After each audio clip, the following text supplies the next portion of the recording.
Sadako and the Thousand Pepper Crew. Chapter 5. Kenji. Everyone saved pepper for Sadako. Got log grains. Chizuko brought colored pepper from the bamboo class. Fathers saved every scrap from the barber shop. Even yours, Yusanaga, gave Sadako the warping from packets of medicine and Mashiro hewn every ounce of the beards. As he promised, sometimes he throws money on the thread. The biggest cranes flew alone. During the next few months, there were when Sadako feels almost well over. Dr. Numatra said it was best for the stay in the hospital. But now Sadako realized that she had leukemia, but she also knew that some patients recover from the disease. She never stopped hoping that she would get well now. On good days, Sadako was bossy. She did her homework, wrote letters to friends and pen pals, amused her visitor with games, riddles, and songs. In the evening, she always made pepper cranes. Her flow grew to over the 300. Now the beer were perfect folded. Her fingers were sure and worked quickly without any mistake. Gradually, the atom bomb disease took away Sadako energy. She learned about pain. Sometimes troubled headache stopped her from reading and writing. At other times, her bones seemed to burn on fire. At more, this spell sent Sadako into deep blackness. Often she was too weak to anything but sit by the window and look longingly out at the maple tree in the courtyard. She would stay 3 hours, holding the gold crane in their lap. Sadako was feeling especially tired one day when Nurse Yusanaga wheeled her hut on the porch for some sunshine. Tere Sadako saw Kenji for the first time. He was 9 and small for his age. Sadako stared at his thin face and chinked dark eyes. "Hello," she said. "I am Sadako." Kenji answered in a low, soft voice. Soon the two were talking like old friends. Kenji had been in the hospital for a long time, but he had few visitors. His parents were dead, and he had been living with an aunt in a nearby town. She comes to see me only once a week, Kenji said. I read most of the time. Sadako turned away at the sad look on Kenji's face. It doesn't really matter, he went on. Why were I sick? Because I did son. I have leukemia free the bomb. But you can't have leukemia, Sadako said. Kiki, you weren't been born then. That is important, Kenji said. The potion was in my mother's body and I got from here. Sadako wanted so much to confirm, but she didn't know what to say. Sadako, then she remembered the cranes. You can make paper cranes like I do, she said, so that a miracle can happen. I know about the cranes, Kenji replied quickly. About you thought even the gods can help you. Just then Nurse Yusanaga came out on the porch. Kenji, she said sternly. How do you know something? He gave her a sharp look. I just know, he said, and besides, I can read my blood count on the chart. Every dart, every word. The nurse was flustered. What a talker, she said. You are tearing yourself, and she will it Kenji inside. Back in her room, Sadako was thoughtful. She tried to imagine what it would be like to be well and have no family. Kenji was brave. That smile. She made a big crane out of her prettiest paper and sent it across the hall to his room. Perhaps it would bring him luck. Then she folded more birds for the flock. There 119, 399. One day, Kenji didn't appear on the porch late. That night, Sadako heard the rumble of a bed being rolled down the hall. Nurse Yusanaga came in to tell her that Kenji had died. Sadako turned to the and let the tears come. After a while, she felt the nurse gently and on her shoulder. Let's it be the window and told Nurse Yusanaga said in a kindly voice. When Sadako finally stopped sobbing, she looked out at the moonlit sky. Do you think Kenji is up there on the Star Island? Where he is, I am sure that is happy now.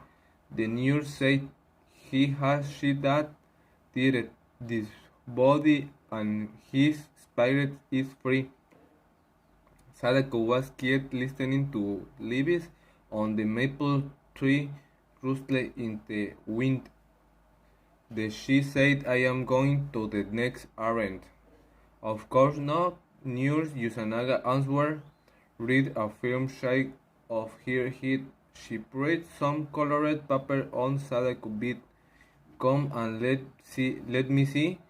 You fold another paper cream before you go to sleep. After you finish on thousand beer, you live to be an old lady. Sadako tried hard to believe that she carefully folded coins and made the same wish. 463, 464. Kenji. Everyone saved paper for Sadako. Good luck, cranes. Chisoko brought colored paper from the bomb class. Father said every scrap from the barbershop. Even Nurse Yusanaga gave Sadako the ripping front page of medicine. And my hero hung every one of the birds as he had promised.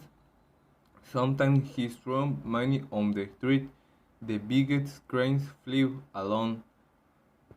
During the next few months, there were times when Sadako felt almost well. However, Dr. Numata said it was bad for her stay in the hospital. But now Sadako realized that she had leukemia. But she also knew that some patients recovered from the disease. She never stopped hoping that she would get well too. On good days, Sadako was busy.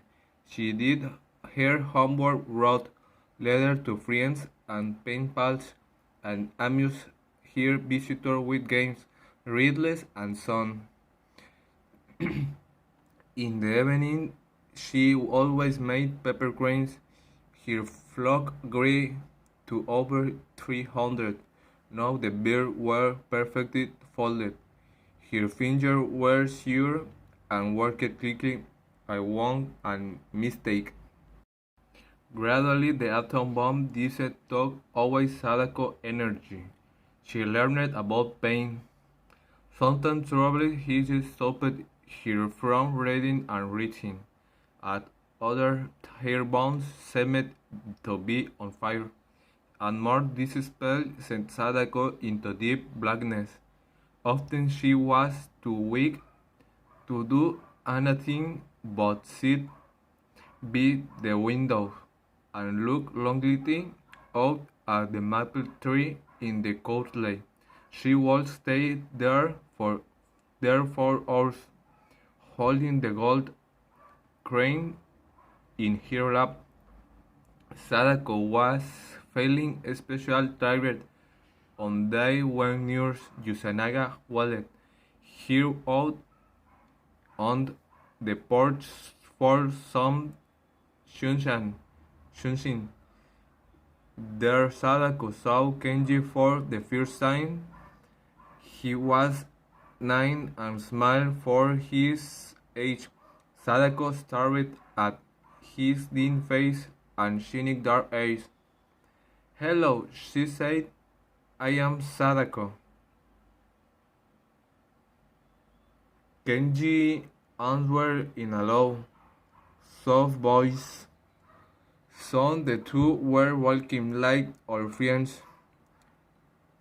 Kenji had been in the hospital for a long time, but he had few visitors. His parents were dead, and he had been living with an aunt in a nearby town. She's so old that she could see me only once a week, Kenji said. "I read most of the time." Sadako turned away at the sad look on Kenji's face. "It doesn't really matter," he went on with a weird sing. "Because this song, I have leukemia from the bomb." "But you can't have leukemia," Sadako said quickly. "You weren't even born then." "That isn't important," Kenji said.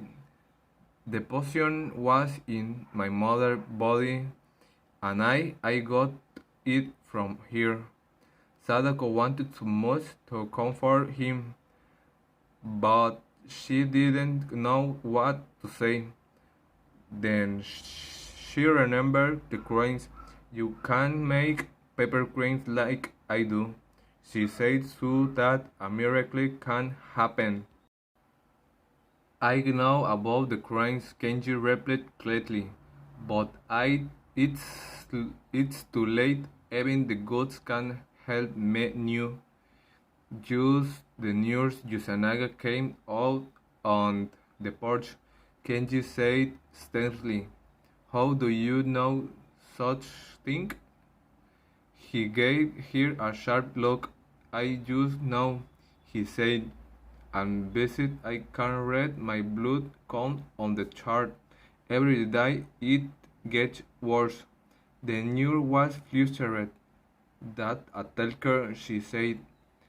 "You are tearing yourself," she wiggling Kenji inside. Back in her room, Sadako was thoughtful. She tried to imagine what it would be like to be ill and have no family. Kenji was brave. What's all? She made a big ring out of her prettiest paper and sent it across the hall to his room. Perhaps it would bring him luck. Then she folded more beads for her flock. 398, 399. One day, Kenji didn't appear on the porch. Late that night, Sadako heard the rumble of a bed being rolled down the hall. Nurse Yusanaga came into the hair, darkened at head. Sadako turned to the wall and let the tears come. After a while she felt the nurse, a gentle hand on her shoulder. Let it be the windows until Nurse Yusanaga said in kingly voice. When Sadako finally stopped sobbing, she looked out at the monthly sky. Do you think Kenji is up there on Star Island? Wherever he is, I am sure that he is happy new. The nurse said, he has she that tired, sick body and his spirit is free. Sadako was kept listening to the leaves on the maple tree rustled in the wind. Decide I am going to the next aren't. Aren't? Of course not. Your nurse Yusanaga answered with a firm shake of her head. She spread some colored paper on Sadako's bed.